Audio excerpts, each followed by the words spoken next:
Bapa di surga, terima kasih karena Engkau memberikan kami ruang untuk datang dalam hadirat-Mu dan mengalami kehadiran-Mu di tengah-tengah kami. Pada waktu kami memuji dan menyembah Engkau, kami merasakan Tuhan hadir di tengah-tengah kami. Dan pada waktu kami mendengarkan firman-Mu, sekali lagi Roh Kudus-Mu yang ada dalam setiap hati kami, membantu kami mengerti sehingga kebenaran firman Tuhan diberitakan. Kami boleh memahami, kami boleh mengerti, bahkan kami boleh menjadi pelaku firman Tuhan. Sehingga kehidupan rohani kami semakin teguh dan semakin kuat dalam hadirat-Mu. Terima kasih Bapa, dalam nama Tuhan Yesus kami berdoa. Amin. Semua dipersilakan duduk. Shalom saudara dan saudari yang saya kasih dalam Tuhan Yesus. Pada minggu ini kita akan meneruskan siri khotbah dan minggu ini saya berikan tema kasih Yesus. Karena dalam ketiga poin dalam khotbah hari ini bercakap tentang kasih Yesus. Dan setiap bahagian itu kita akan belajar satu-satu perkara mengenai kasih Yesus di dalam kehidupan kita. Jadi saudara dan saudari yang sekasih dalam Tuhan Yesus, nah, apabila kita bercakap tentang kasih, saya percaya setiap orang memerlukan kasih. Sama ada daripada orang tuanya, daripada keluarganya, maupun daripada rakan-rakan sekelas atau rekan-rekan dalam pekerjaan, ataupun dengan sesiapa sahaja kita memerlukan kasih. Kalau kita memiliki segala sesuatu kekayaan dalam dunia ini, tetapi kalau kita tidak memiliki kasih atau kita tidak merasakan kasih daripada orang-orang di sekeliling kita, saudara dan saudara yang sekasih dalam Tuhan Yesus, harta yang banyak, harta yang bertimbun-timbun, itu tidak memberikan kita kelegaan dalam hidup kita. Pasti ada sesuatu yang kosong, ada sesuatu yang kurang dalam hidup kita. Apa yang kurang itu ialah kita kekurangan kasih. Kita hidup dengan kemewahan, tetapi apabila kita kekurangan kasih, kita hidup dalam kesepian. Apa artinya harta yang banyak kalau tidak ada orang yang mengasihi kita? Jadi oleh sebab itu saudara dan saudari yang kasih dalam Tuhan Yesus, kita akan belajar melalui Yesus bagaimana kasihnya terhadap kita. Dan saya percaya setiap kita di sini, kita memang memerlukan kasih Tuhan itu di dalam hidup kita. Jadi setiap orang Kristen kita harus mengasihi sebagaimana yang Yesus perintahkan kepada kita. Perintahkan kepada murid-muridnya, inilah perintahku kepadamu, kasihilah satu dengan yang lain. Jadi ada 3 perkara yang kita akan pelajari bersama tentang kasih Yesus. Yang pertama, teladan kasihnya. Dalam ayat yang ke-9 dan ke-10 dikatakan, seperti Bapa telah mengasihi aku, demikianlah juga aku telah mengasihi kamu. Tinggallah di dalam kasihku itu. Jikalau kamu menuruti perintahku, kamu akan tinggal di dalam kasihku. Seperti aku menuruti perintah Bapakku dan tinggal di dalam kasihnya. Jadi dalam teladan kasih ini ada 2 perkara yang kita melihat. Yang pertama itu tentang hubungan Yesus dengan Bapa, Allah Bapa. Dan Yesus mengatakan di sini, seperti Bapa telah mengasihi aku. Dan dia juga mengatakan, seperti aku menuruti perintah Bapakku. Jadi kita melihat hubungan antara Bapa dan anak atau Bapa dengan Yesus itu hubungannya diikat dengan kasih. Karena Yesus mengatakan hubungannya dengan Bapa, Bapa telah mengasihi aku. Demikian juga Yesus mengatakan dalam ayat yang ke-10, aku menuruti perintah Bapakku. Jadi ada hubungan yang erat, ada hubungan yang dekat dengan Bapa, hubungan Bapa dengan Yesus. Bapa mengasihi Yesus. Oleh sebab Bapa mengasihi Yesus, Yesus mentaati Bapa. Dan tidak berhenti sampai di situ saja, hubungan ini dilanjutkan antara Yesus dengan murid-muridnya, antara Yesus dan orang yang percaya kepadanya. Karena dikatakan dalam ayat ke-9, seperti Bapa telah mengasihi aku, demikian juga aku telah mengasihi kamu. Karena Bapa mengasihi aku, sekarang aku mengasihi kamu. Jikalau kamu menuruti perintahku, kamu tinggal di dalam kasihku seperti aku menuruti perintah Bapakku dan tinggal di dalam kasihnya. Jadi di situ kita melihat ada hubungan yang dekat. Sama ada hubungan Bapa dengan anak itu diikatkan kasih. Demikian juga Yesus dan murid-muridnya. Jadi teladan yang kita lihat di sini dalam kasih Yesus, apa yang diterima daripada Bapa itu disalurkannya kepada murid-muridnya. Kalau Bapa mengasihi dia, demikian dia sekarang mengasihi Bapa. Karena Yesus mengasihi Bapa, dia mentaati Bapa, maka sekarang Yesus mendorong murid-muridnya supaya mereka juga mentaati Yesus karena mereka mengasihi Yesus. Jadi saudara-saudara yang kasih dalam Tuhan Yesus, dari Bapa kepada anak, kemudian dari anak kepada pengikut-pengikutnya, dari anak kepada orang-orang yang percaya kepadanya. Jadi ini yang kita belajar. Bapa mengasihi Yesus, Yesus mengasihi kita. Dan dengan cara yang sama sebenarnya dari kita kepada sesama. Sebab Yesus mengatakan pada akhir daripada petikan itu mengatakan bahwa inilah perintahku, kamu harus mengasihi. Jadi bukan hanya kasih daripada Tuhan itu berhenti kepada kita, tetapi kita juga dalam hubungan dengan sesama harus melanjutkan kasih kita itu kepada sesama. Saya masih ingat perumpamaan Tuhan Yesus apabila ada orang mengatakan, siapakah sesamaku? Manusia. Dan Yesus menceritakan perumpamaan tentang seorang yang disamun dan dibiarkan setengah hidup, setengah mati. Lalu ada imam yang lalu tidak peduli. Kemudian ada Lewi yang membantu dalam pelayanan di rumah Tuhan pun tidak peduli. Tetapi ada orang Samaria yang baik hati, dia melihat orang ini dan dia simpati dengan orang ini, dia membasuh lukanya dan membawa dia ke penginapan. Dan dia berkata kepada Tuhan, punya penginapan, kalau ada biaya yang kurang nanti saya akan bayar, katanya. Lalu Yesus mengatakan, siapakah sesamaku? Manusia. Lalu orang-orang di situ menjawab bahwa orang yang menunjukkan kasihnya. Jadi saudara-saudara yang kasih dalam Tuhan Yesus, siapakah sesama kita? Mungkin itu orang tua kita, keluarga kita, nenek kita, datuk kita, uncle-uncle, auntie dan sebagainya. Tetapi siapakah sesama kita? Manusia. Bukan hanya keluarga, saudara, mungkin itu juga rekan-rekan kita, bahkan mungkin orang yang tidak kenal, dan mungkin juga orang itu musuh kita. Karena Yesus mengatakan kasih itu tidak terhad kepada orang yang ada kaitan keluarga dengan kita, rekan-rekan kita yang kita kenal, tetapi bahkan kepada seorang musuh. Yesus mengatakan kasihilah musuhmu. Jadi saudara-saudara yang kasih dalam Tuhan Yesus, hampir 1 bulan ini di Australia ada seorang bishop gereja ortodoks. Namanya Mari Immanuel. Dan dalam masa 2 minggu itu dia menerima ugutan yang dia itu akan dibunuh. Tetapi setiap minggu dia tampil untuk berkhotbah dan dia mengatakan sedikit pun dia tidak takut. Kalau mati sekalipun dia tidak menyesal karena mengikut Tuhan, melayani Tuhan. Kemudian pada waktu dia berkhotbah, ada seorang yang berdiri sambil memegang pisau dan menikam bishop ini.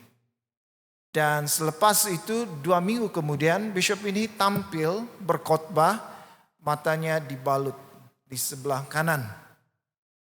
Dan dia mengatakan matanya itu sudah rosak. Matanya itu sudah hilang. Dan dia mengatakan dia mengampuni remaja yang menikam dia. Coba untuk membunuh dia. Bahkan bukan hanya pemuda itu, tetapi agama pemuda itu juga. Untuk orang-orang yang seagama dengan budak itu, dia mengatakan dia mengampuni. Kalau matanya hilang, dia mengatakan biar itu seperti memberi, mata dia hilang, tapi biarlah matanya itu seperti satu pengorbanan untuk pelayanan Tuhan dan satu bentuk kasihnya kepada orang-orang yang memusuhi dia. Supaya dengan hilangnya penglihatannya, dia berharap mata yang buta itu dapat memberi penglihatan kepada orang-orang yang membenci dia. Jadi ramai orang memberi komen, mengatakan, iya betul-betul ini kasih yang luar biasa. Kalau kita di tempat bishop ini, kita kehilangan mata kita, ada sukacita gak dalam hati kita? Mungkin kita kehilangan mata yang kita kasihi, dan itu membuatkan kita rasa hidup dalam kepahitan. Bahkan dengan orang yang seagama dengan remaja ini pun kita akan membenci. Tetapi apa yang ditunjukkan oleh bishop ortodoks ini, dia menunjukkan kasih Yesus. Dari mana dia belajar itu? Karena dia belajar daripada Yesus. Dia belajar daripada kasih Yesus. Sehingga dia diberi kekuatan, kemampuan untuk menunjukkan kasih, biarpun orang itu membenci dia dan coba membunuh dia. Tetapi dia menyatakan pengampunan dan menyatakan kasih. Jadi saudara-saudara yang kasih dalam Tuhan Yesus, kalau mengasihi, kasih kita itu tidak boleh pilih kasih ya. Pilih kasih. Yesus mengatakan kasih sesama. Apabila menyebut kasih sesama, siapapun orang itu. Bukan hanya keluargamu, bukan hanya saudara-saudaramu, bukan hanya kawan-kawanmu, orang yang kamu kenal, tetapi mungkin juga termasuk musuh. Mengasihi musuh. Yesus juga mengajarkan kasihilah musuhmu. Kalau difikirkan secara logik manusia, kalau orang yang kita kenal, orang yang ada kaitan pertalian keluarga dengan kita, kita boleh mengasihi orang seperti itu. Tetapi kalau orang yang membenci kita, orang yang mencari-cari kelemahan kita, coba menjatuhkan kita, bagaimana orang yang seperti itu, yang bertingkah laku, bersifat sebagai musuh, kita mau menunjukkan kasih kepada orang seperti itu. Saudara-saudara yang kasih dalam Tuhan Yesus, bagi pemikiran manusia itu mustahil. Tetapi bishop ortodoks ini menunjukkan apa yang Yesus tunjukkan kepada orang yang berdosa. Masih boleh mengasihi semua orang tanpa terkecuali, termasuk orang yang coba membunuh dia sekalipun. Yesus ketika dia ditangkap dan diadili, dia diejek, ditampar, diludah dan sebagainya, dipaksa memikul beban salib yang berat, diberi mahkota duri, diejek, tetapi di atas kayu salib apa yang Yesus katakan? Ya Bapa, ampunilah mereka. Jadi saudara-saudara yang kasih dalam Tuhan Yesus, bagi kita perintah untuk mengasihi itu ada pilihan atau tidak? Ya, saya mengasihi kalau orang itu mengasihi saya. Tapi kalau orang itu musuh saya tidak mau mengasihi. Saudara dan saudara yang saya kasih dalam Tuhan Yesus, ada firman Tuhan mengatakan ya, dalam 1 Yohanes pasal 4 ayat 20 dikatakan seperti begini. Jikalau seorang berkata, aku mengasihi Allah dan ia membenci saudaranya, maka ia adalah pendusta. Karena barang siapa tidak mengasihi saudaranya yang dilihatnya, tidak mungkin mengasihi Allah yang tidak dilihatnya. Jadi kalau ada yang mengatakan saya ini mengasihi Tuhan, sedangkan saudaranya yang kelihatan, orang-orang itu mungkin musuh yang kelihatan, dia tidak kasihi. Bagaimana mungkin dia mengatakan saya ini mengasihi Tuhan? Firman Tuhan mengatakan itu orang pendusta. Sedangkan saudara yang dilihat, musuh yang dilihat, dia tidak dapat mengasihi. Bagaimana dengan Allah yang tidak dapat dilihat? Orang itu pendusta, kata firman Tuhan. Jadi saudara-saudara yang kasih dalam Tuhan Yesus, dalam hidup kita mau tanya, bertanya soalan ini. Adakah saya mengasihi? Karena kasih itu adalah teladan Tuhan Yesus sendiri. Dia menerima kasih daripada Bapa dan dia salurkan kasih itu kepada murid-muridnya. Dan Yesus memerintahkan kasihilah sesama manusia daripada murid-murid kepada orang lain, kepada kita, dan kita tunjukkan kasih itu kepada orang lain. Jadi persoalannya, adakah kita mengasihi sesama kita sebagaimana teladan Yesus? Adakah saya boleh mengasihi orang-orang di sekeliling saya? Kalau orang itu mengasihi saya, memang bolehlah senang kita ucapkan saya mengasihi. Apalagi ini keluarga saya. Tetapi soalannya, kalau itu bukan saudaramu, kalau itu orang yang selalu menyakiti hatimu, kalau itu orang yang selalu memusuhi kamu, adakah kita boleh mengasihi musuh kita? Saudara dan saudara yang kasih dalam Tuhan Yesus, Yesus mengatakan kasihilah sesama, itu termasuk musuh. Karena Yesus mengatakan kasihilah musuhmu. Jadi bagi kita tidak ada pilihan, kita hanya mau taat kepada Yesus. Dan Yesus sudah buktikan di atas kayu salib, orang-orang yang memusuhi dia, orang-orang yang mengejek dia, menampar dia, meludah dia, memukul dia. Yesus mengatakan, ya Bapa, kasihilah mereka. Jadi hari ini saudara dan saudara yang kasih dalam Tuhan Yesus, memang ada orang-orang yang mengasihi kita, tetapi ada juga orang yang membenci kita. Tapi sebagai orang Kristen, sebagai orang yang percaya kepada Yesus, sebagai orang yang sudah menerima kasih daripada Yesus, Yesus mau kita melanjutkan kasih yang sama kepada semua orang. Tidak peduli sama ada orang itu, orang yang mengasihi kita maupun orang yang memusuhi kita. Perkara yang kedua yang kita boleh belajar daripada Yesus, Yesus menunjukkan bukti dari kasihnya. Yesus tidak hanya mengatakan kepada murid-muridnya, inilah perintahku, kasihilah sesamamu manusia. Tidak.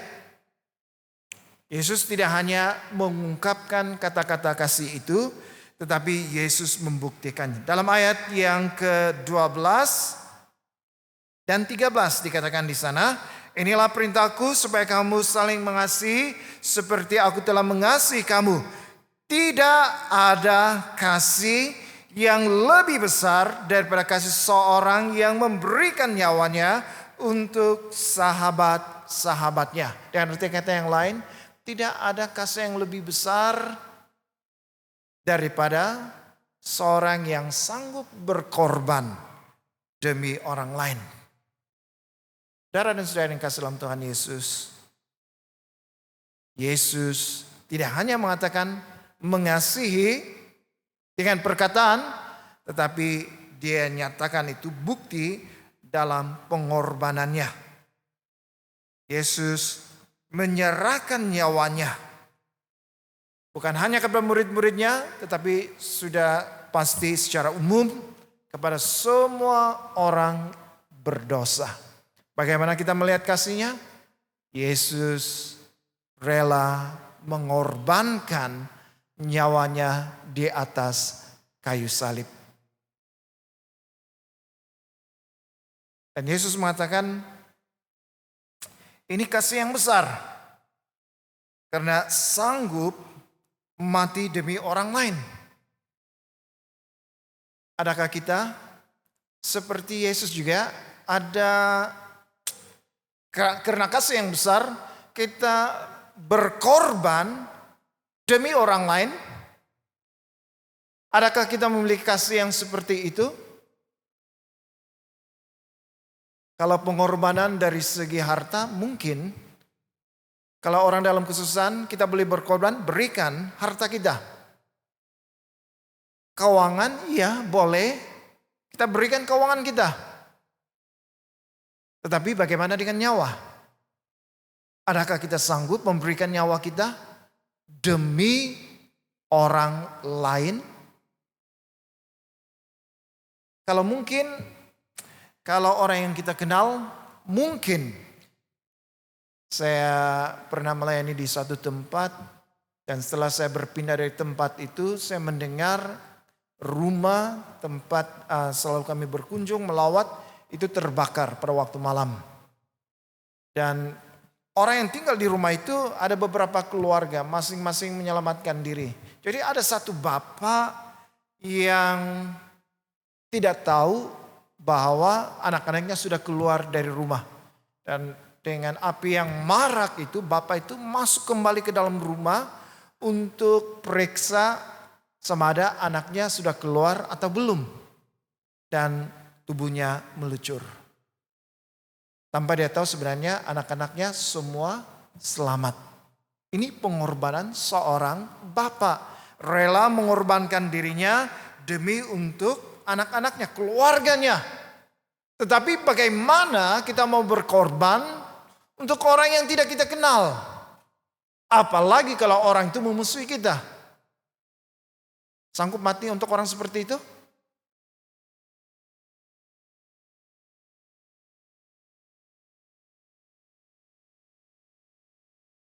Saudara yang sudah dikasihi dalam Tuhan Yesus. Tapi inilah yang Yesus berikan kepada kita, kasih Yesus. Dia bukan hanya mengatakan perintah ini kepada murid-muridnya, tetapi selanjutnya selepas dari beberapa pasal ini kita melihat Yesus sendiri menunjukkan kasihnya dengan mengorbankan nyawanya di atas kayu salib untuk menebus manusia daripada dosa-dosanya. Kalau dipikirkan, siapa yang harus disalibkan? Yesus atau manusia yang berdosa? Karena firman Tuhan mengatakan Yesus itu Tuhan, dalam masa yang sama dia juga manusia. Tetapi sebagai manusia, Yesus tidak pernah berbuat dosa. Dan ketika dia dipakukan di atas kayu salib, dia dipakukan itu bukan karena dosanya. Karena firman Tuhan mengatakan dia manusia, hanya dia tidak berbuat dosa. Tidak ada dosa padanya. Jadi ketika Yesus disalib, itu bukan karena jenayah yang Yesus lakukan. Bukan karena dia seorang penjahat. Tetapi ketika dia disalibkan, dia sedang menanggung dosa manusia. Dia sedang tanggung dosa saya dan dosa saudara. Yesus membuktikan kasihnya. Dalam 1 Yohanes pasal 3 ayat 18 dikatakan di sana, anak-anakku, marilah kita mengasihi bukan dengan perkataan atau dengan lidah, tetapi dengan perbuatan dan dalam kebenaran. Kasih itu bukan hanya melalui perkataan. Pernah dengar itu istilah buaya darat?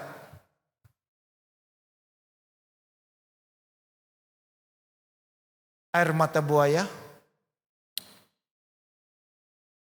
Iya. Saudara dan saudara yang kasih dalam Tuhan Yesus. Kasih itu bukan hanya perkataan. Sangat mudah untuk kita mengatakan kasih, kepada orang lain. Sangat mudah dengan perkataan. Tetapi apa buktinya? Kalau antara suami dan istri, suami mengatakan kepada istri, saya mengasihi engkau. Tetapi suami tidak pernah memperhatikan keperluan istri, tidak pernah meluangkan masa untuk bersama-sama dengan istri.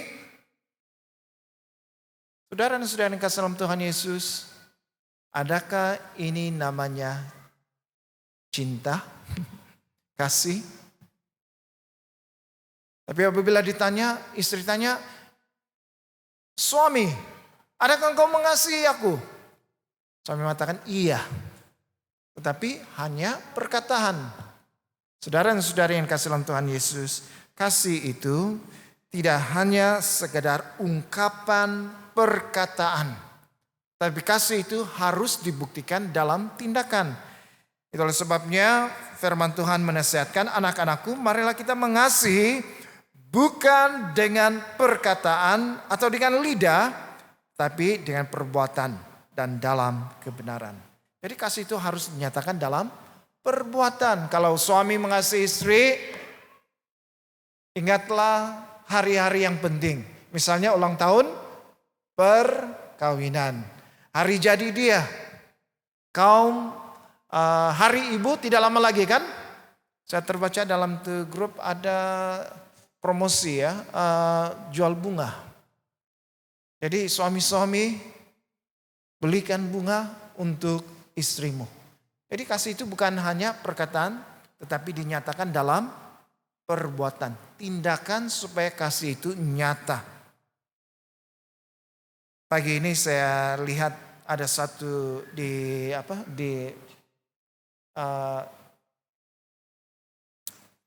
siaran video pendek. Ini suami istri pergi ke zoo.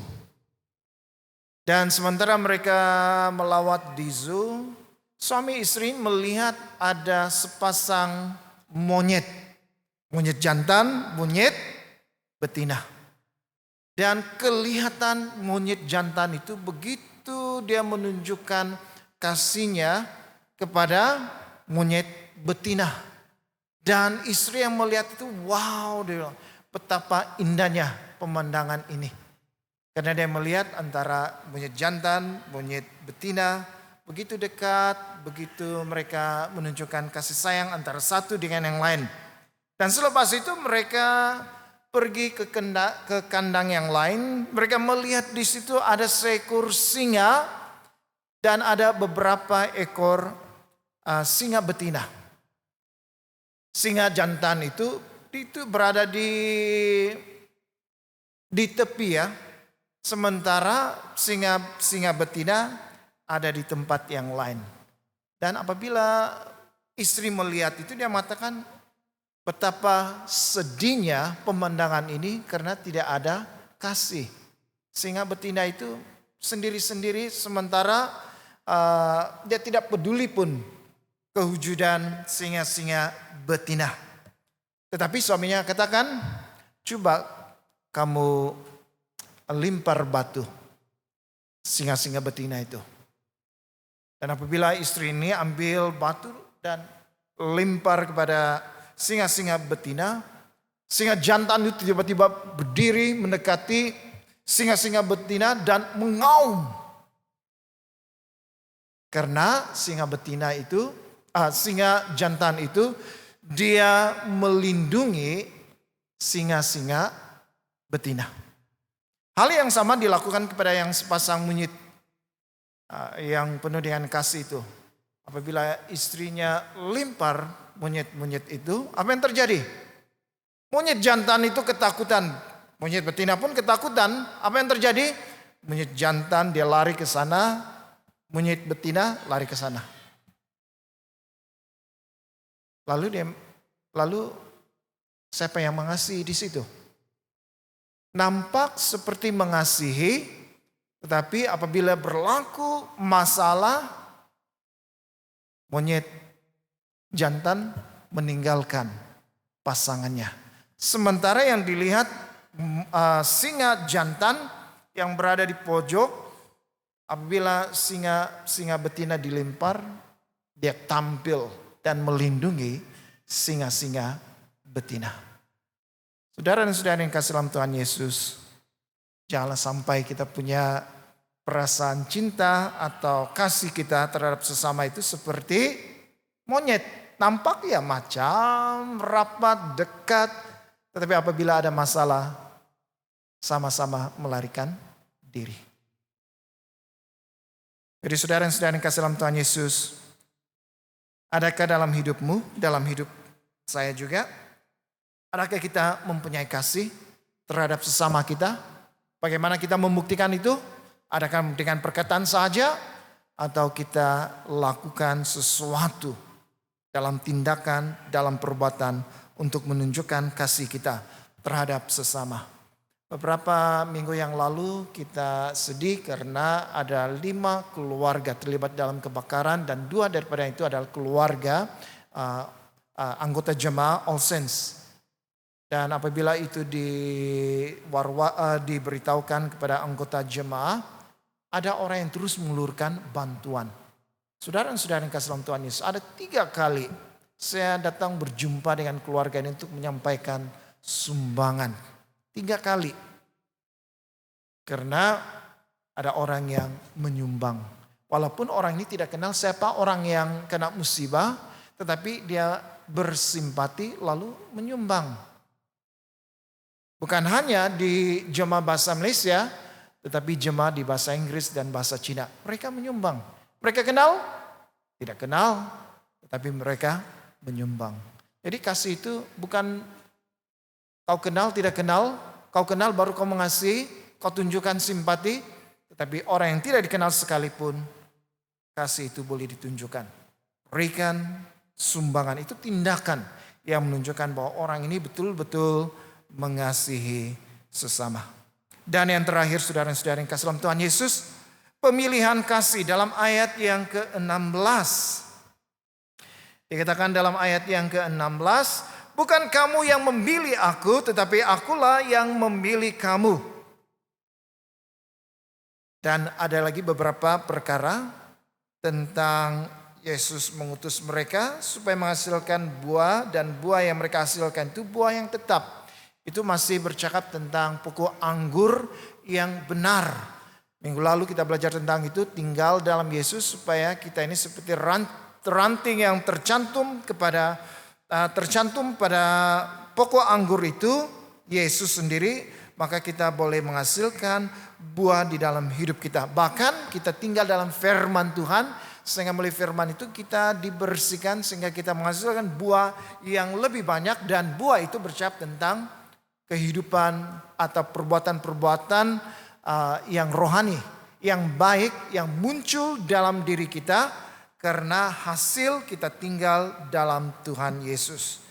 Dan dikatakan juga di sini kita ini kita ditetapkan supaya kita pergi dan menghasilkan buah, dan buah yang kita hasilkan itu tetap kekal. Tetapi yang saya mau bincangkan di sini, yang saya menarik perhatian saya di sini, bukan kamu yang memilih aku, tetapi akulah yang memilih kamu.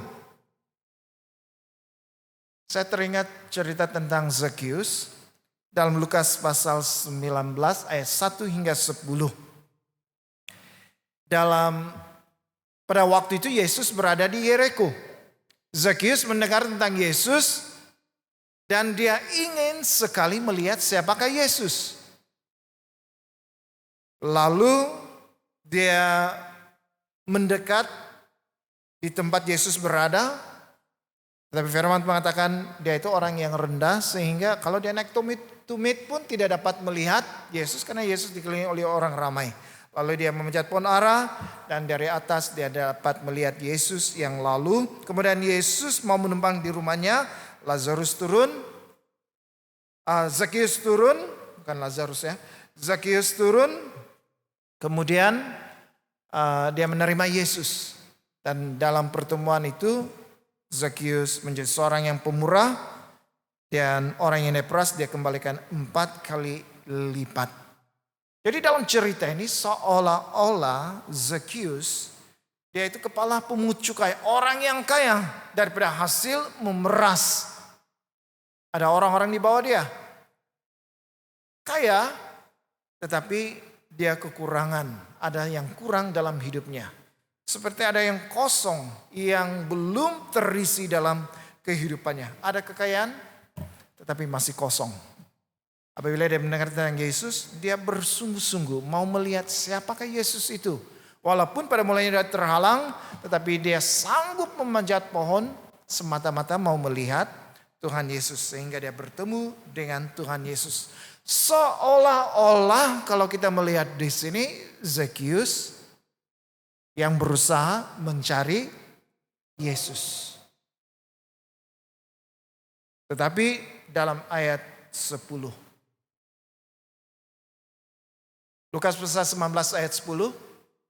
Dikatakan di sana, sebab anak manusia datang untuk mencari dan menyelamatkan yang hilang. Yesus jelas, dia masuk ke Yeriko, kenapa? Karena dia mau mencari yang hilang.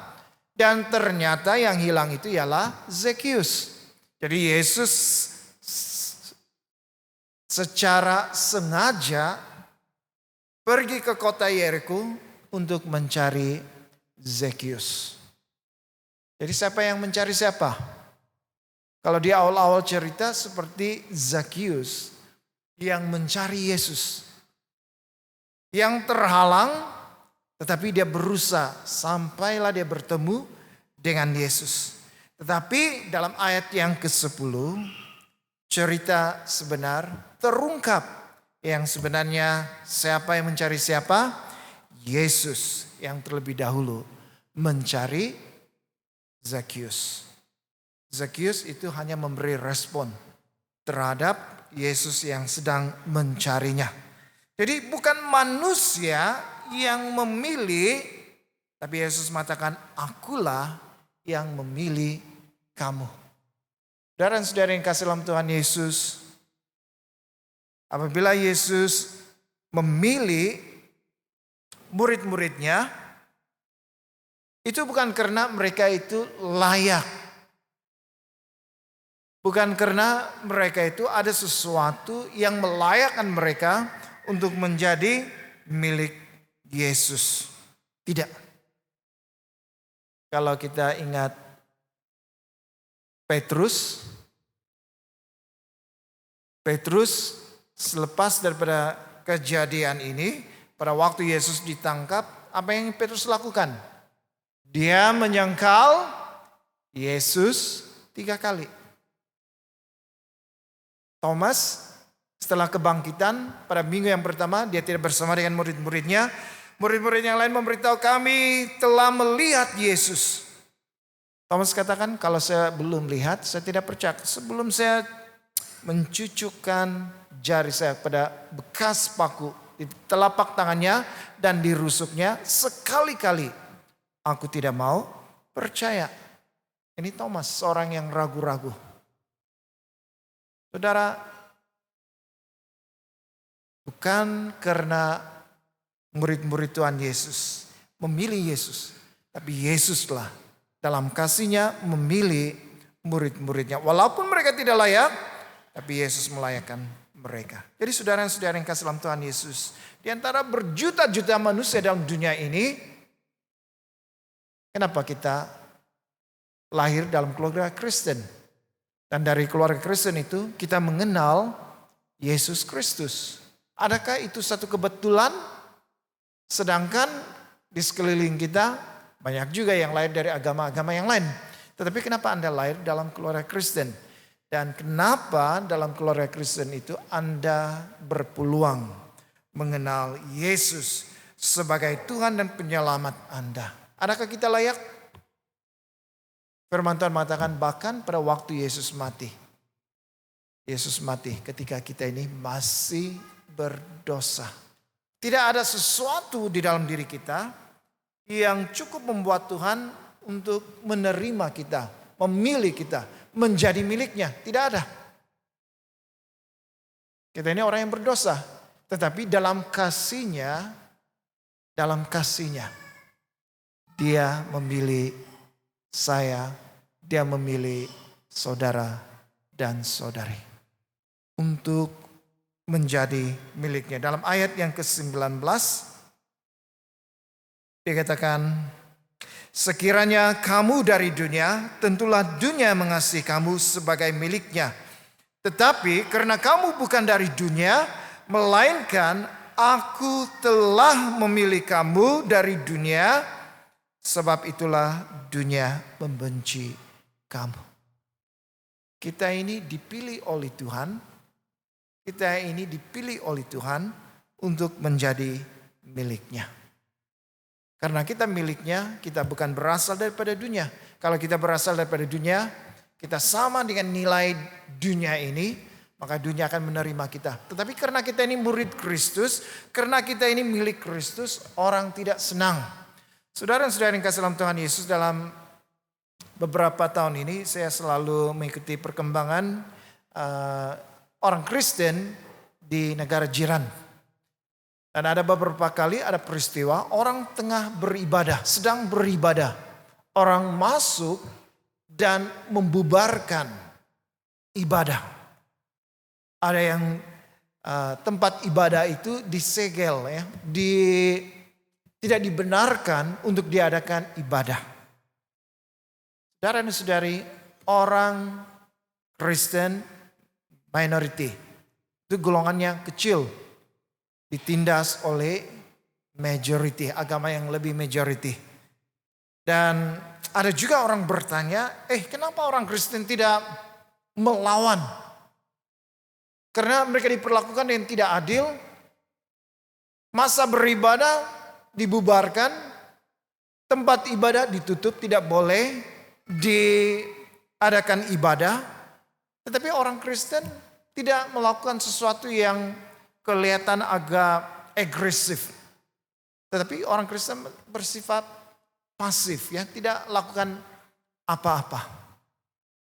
Dan ada orang mengatakan, orang Kristen itu penuh dengan kasih.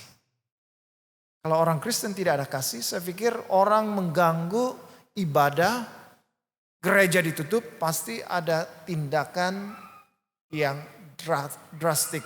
Ada tindakan-tindakan yang ekstrim karena melawan ketidakadilan. Tetapi orang Kristen biasanya tidak melakukan kekerasan. Kenapa? Karena orang Kristen, baik dari agama majority sekalipun, mengatakan orang Kristen ini penuh dengan kasih. Sehingga diperlakukan dengan cara yang tidak adil sekalipun, tapi orang Kristen tidak menunjukkan kekerasan. Saudara dan saudari yang kasih dalam Tuhan Yesus, ini orang Kristen. Bukan karena kita layak di hadapan Tuhan, tapi Tuhanlah yang melayakkan kita. Kenapa? Karena kasih-Nya Tuhan di dalam hidup kita. Jadi oleh sebab itu saudara dan saudari yang kasih dalam Tuhan Yesus, mari kita tetap setia mentaati perintah Tuhan yang mengatakan kasihilah sesamamu. Kenapa? Karena ini adalah teladan yang kita pelajari daripada Yesus. Yesus menerima kasih daripada Bapa, lalu kasih itu ditunjukkan kepada murid-muridnya, dan Yesus mengeluarkan perintah kasihilah sesamamu. Pada muridnya itu harus dilanjutkan kepada orang lain. Kasih itu. Jadi kepada kita menerima kasih Tuhan, kita harus lanjutkan kasih itu kepada orang lain. Kedua, kita harus membuktikan kasih kita itu. Bukan hanya perkataan saja, tetapi dalam tindakan, dan akhirnya ingatlah. Bukan karena kita layak, maka kita menjadi milik Kristus. Tetapi karena kasih Tuhan, Dia memilih kita. Jadi oleh sebab itu kepada siapa-siapa saja, bahkan orang yang layak atau tidak layak sekalipun untuk kita kasihi, kita sudah belajar daripada Tuhan. Tuhan mengasihi semua orang. Tuhan mengasihi kita, walaupun sebenarnya kita ini tidak layak. Jadi dengan hal yang demikian, mari kita lanjutkan kasih kita kepada sesama kita. Dan akhirnya Yohanes pasal 14 ayat 15. Firman Tuhan ini mengatakan, mari kita baca bersama-sama, 1, 2, 3. Jikalau kamu mengasihi aku, kamu akan menuruti segala perintahku. Perintah yang bagaimana? Perintah yang mana satu? Mengasihi sesama. Kalau kita tidak dapat mengasihi sesama, artinya kita tidak mengasihi Yesus. Karena orang yang mengasihi Yesus dikatakan di sini akan menuruti segala perintahnya. Dan Yesus mengeluarkan perintah itu, kasihilah seorang akan yang lain. Siapapun orang itu, mari kita mengasihi. Mari kita berdoa. Bapa dalam surga, terima kasih untuk firman Tuhan yang kami belajar pada hari ini tentang kasih Yesus. Yesus memberikan teladan apabila dia menerima kasih daripada Bapa, dia menunjukkan kasih yang sama kepada murid-muridnya. Supaya dilanjutkan kepada orang-orang lain. Dan oleh sebab itu Tuhan tolong kami supaya apabila kami menerima kasih-Mu, kami melanjutkan kasih-Mu kepada semua orang, baik yang kami kenal maupun yang tidak kenal, baik orang yang mengasihi kami maupun orang yang membenci kami. Dan kami belajar daripada kasih Yesus, bahwa bukan dengan kata-kata saja dia mengungkapkan kasih-Nya, tetapi dia membuktikan melalui pengorbanannya di atas kayu salib. Ajar kami Tuhan supaya apabila kami mengasihi, bukan dengan kata-kata saja, tapi kami juga mengasihi melalui perbuatan, melalui tindakan kami, supaya kasih yang kami nyatakan itu benar-benar nyata. Dan kami bersyukur Tuhan karena Engkau memilih kami. Kami tidak layak, tetapi Engkau memilih kami untuk menjadi pengikut-pengikut-Mu, menjadi murid-murid-Mu, menjadi orang yang percaya kepadamu. Engkau memilih kami karena Engkau mengasihi kami. Tolong kami Tuhan supaya kami dapat menunjukkan kasih yang sama kepada semua orang. Baik orang itu layak ataupun tidak layak menerima kasih daripada kami. Kami menunjukkan kasih kami kepada semua. Karena mengasihi adalah perintah Tuhan.